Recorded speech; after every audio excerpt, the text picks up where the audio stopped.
It's been exactly 1,746 days since the last time Kendrick Lamar dropped an album, and that was 2017's Damn. And this April actually marks a 5-year absence, which is completely crazy if you really think about it. And to make you guys actually feel the weight of how long his absence has been, the last time Kendrick dropped an album, we had absolutely zero music from Pop Smoke, Lil Baby, Roddy Ricch, and Polo G.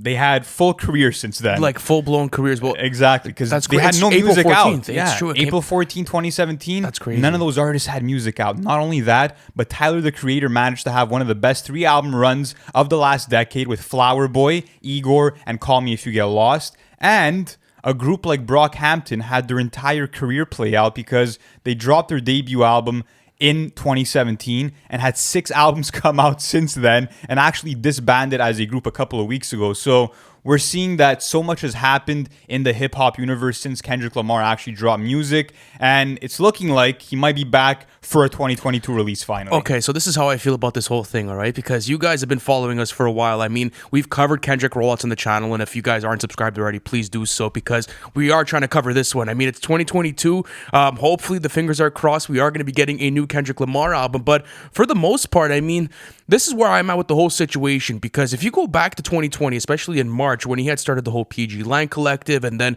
you know, what had happened in August when he came out and said that it was his last TDE album, and then what happened on the Melodic Blue, you know, you want to talk about Day in Vegas, you want to talk about the Super Bowl, there was so much that had happened that was really gearing you towards a drop, and I feel as if at a certain point, yes, he was probably supposed to drop in 2021, but it did not happen. Especially after he changed his Spotify profile picture and 6 leaked songs just surfaced. You see, I'm a bit more iffy about the leaks, I'll tell you that, because like it always happens with artists and you really see where it comes from. But it was around the same week that the Spotify picture had changed. So a lot of people thought that, okay, maybe this is something to come.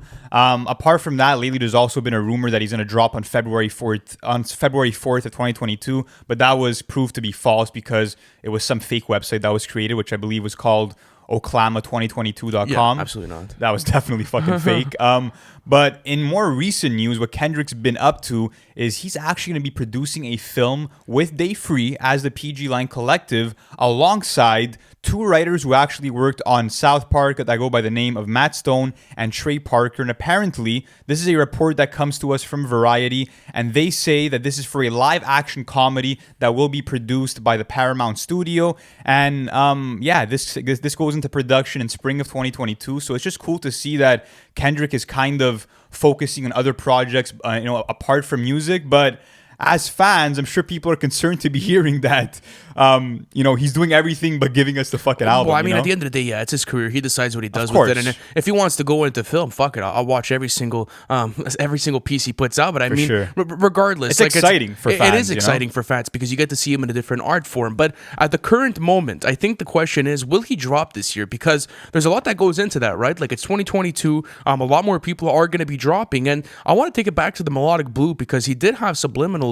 on Family Ties saying that, you know, no one's safe this year, you know, like, be patient, brother, I'm coming with new flows. So I don't understand, you know, how this is still being talked about in 2022. And there's a couple of other questions that arise on top of that. Like, do you think that Kendrick is ready to release this piece of work? And like, do you think that there's maybe too much fucking pressure from everyone to have him drop this? Because like, think about it. Why would you want to drop an album when everyone's just going to go into this with godly expectations and then, you know, shit on the album? Like, that's at least how I feel kind of the community's taking it right now. This is kind of my take. Like, I think like myself and all the Kendrick fans included, we want that album so bad. But at the same time, in terms of Kendrick Lamar's stature within the game, the guy could retire tomorrow, bro, and I'll be happy with that career because Absolutely. He dropped 2 back-to-back classics in Good Kid, Mad City, and To Pimp a Butterfly. Won a Pulitzer Prize for writing, being the first hip-hop artist to ever do so for Damn.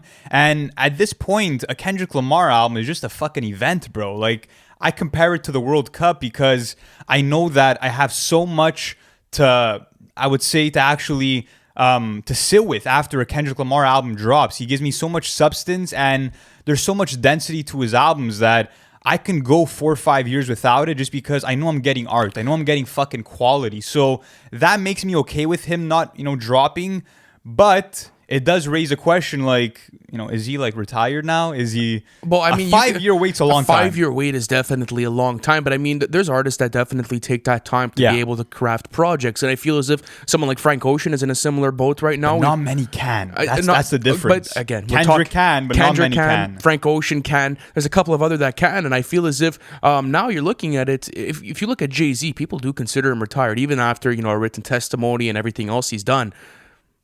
Are we considering Kendrick in that same boat? I mean, listen, 444 dropped a couple of months after Damn, and I mean, he hasn't returned with a studio album since. So how are we holding this standard? I mean, obviously there was the Black Panther soundtrack that had dropped in the middle of all of this, and that's what he was working on for those years. But I mean, now for the 2020 decade, I feel as if this album was ready to go. I mean, what was the weight on it? You know what I'm trying to say? And it's also a thing of like, my theory is, if he drops this next CDE album, he's gonna go into PG Lang and he's just gonna rip releases. Absolutely, he has to. Think about it. Like, what's the one way? Have to. But what's the one way he could probably market that creative as best as possible? I don't think he needs to do that, just because like we're seeing that he's going into different ventures as it is. He's making a film with Paramount. He has an artist like Baby Keem under his belt who just dropped a Melodic Blue under PG Lang. Like, I don't think the label and the creative company is gonna be dependent on Kendrick's drops. But I do think that it comes down to how inspired Kendrick is, because he's a perfectionist, and he mentioned in this Vanity Fair interview that he did in 2018 that like he spent hundreds of hours going from pen to paper and doing a bunch of written rhymes that he ended up trashing because either Top Dog or himself thought that the material was trash and that wasn't up to par with what he could do, because Top Dog said it himself to Kendrick, and Kendrick went on to tell Vanity Fair that Top Dog would tell him often, like, you're better than this. You could write better material than what you're doing right now because I know how talented you are. And that's kind of maybe where Kendrick lies right now. Maybe he has a body of work that he has, but maybe he's trying to improve it with every fucking moving week. I know that could be a very tough situation to be in, because if you're a Top Dog, like, would you want Kendrick to drop an album and have it sound mediocre after all these years? Like, it's obviously not going to sound mediocre to us, and I don't think it ever will. I mean, it's Kendrick fucking Lamar, but I mean, you never know. Yeah, but you never know. Like, there's always this sort of process of refinement, and I know that many artists from TDE have spoken publicly about this, how they really push their artists to put out perfection. And they hold back releases sometimes too. But that's listen, I don't feel as if it's a bad thing, especially like if the product is going to come out. Beautiful example, The House is Burning. Why do you think it was so well received, and why do you think it's getting a lot of success? It's because they held on to that album and it was the right time to drop it. So I trust this process. I definitely see it coming, but it's like, when is it going to come? Do you think it's dropping this year?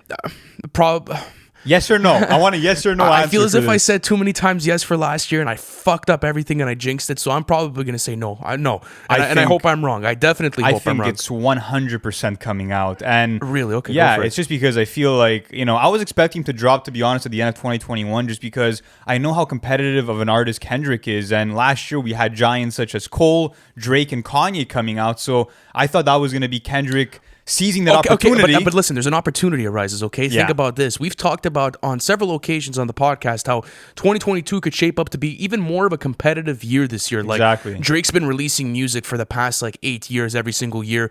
J. Cole has been consistently dropping since 2018. Kanye is looking to be executive producing a fuckload of albums and probably working on Donda 2. I mean, we did a video on that if you want to check it out. But looking at it all, like, it is still a good time to come in. If anything, it's better than last year. This is the year where people are going to be competing. So that's how I feel about it. At the Day in Vegas festival, he said at the end of his performance, and by the way, this is the festival that he performed at in November of 2021, he said, I'll be back soon. I'll see you very soon. And I just feel like with all the hype that's going to be around his name with the Super Bowl as well, my guess is that we get the Hard Part 5 or we get some kind of music video or single around that February time, and then we get the album in March or April. And if I could place like $100 bet right now on Kendrick dropping in 2022, I would do it. I really don't think he's going to go over 5 years without a release. You want to do it right now, actually? You think? How much would you want to do right now? No, $100. We'd probably go against YouTube community guidelines for that one. But no, regardless, like I think that when you look at what's going on with Kendrick right now, it's interesting. Like there's definitely a lot of stuff going on, and I hope he drops, dude. Like, listen, I think he's dropping, but I want to jinx it. I want to say no, and then he ends up happening. I think he's doing it. But my last question for you is, do you think Kendrick's drop in 2022, if it does happen, do you think that's going to be the biggest moment of the year despite anything else that goes down? Absolutely. Because I do. Oh, absolutely. Think about what happened with Kanye last year, coming back after Jesus is King and how big that was. I mean, even J. Cole. J. Cole came back after what, 3 years? Yeah, of not dropping it. Bro. But this is different. People are gonna start moving the release dates. People are gonna be scared to actually put out music in the same time frame as Kendrick because that's the presence he has, bro. I gotta ask you something though. Do you feel as if this whole conversation was created with the whole Damn and More Life situation when Drizzy had dropped More Life? I feel as if a couple of weeks before Damn, and then like we all know what happened with that situation. Like people were like affected the sales. It did. Like apparently, like that album. Well, anything dropped around that April time got absolutely fucked because it was the biggest drop of the year, like hands down. I mean, it had the highest first week sales out of anything else. I mean, it completely blown away More Life. Well, it's like it didn't blow it away. I think More Life did like 500K and Damn did 600, but it did 130,000 over. Yeah, so like that's still a notable difference. That is a very notable difference. So it's an interesting conversation, guys. I want to know what you think about it, right? So go in the comment section and let me know. Do you think that this album is gonna drop? And if you're a Kendrick Lamar fan, how would you feel as a fan if this would take another year in production? How would you feel? Would you guys, be impatient? Would you guys be okay with it? Let me know what your thoughts are in the comment section, guys. And thank you so much for watching this. It's always a pleasure doing content for you, and we'll catch you in the next one. Thanks for watching the full video, and if you're new to NFR, be sure to hit that subscribe button as we'll be keeping you guys updated with the latest album releases in terms of update videos, album reviews, and our own original series on the weekly. And we also have our Patreon plan available in the description below where you can access weekly bonus content and also access to our Discord. So be sure to check out all of that, and we'll catch you in the next one.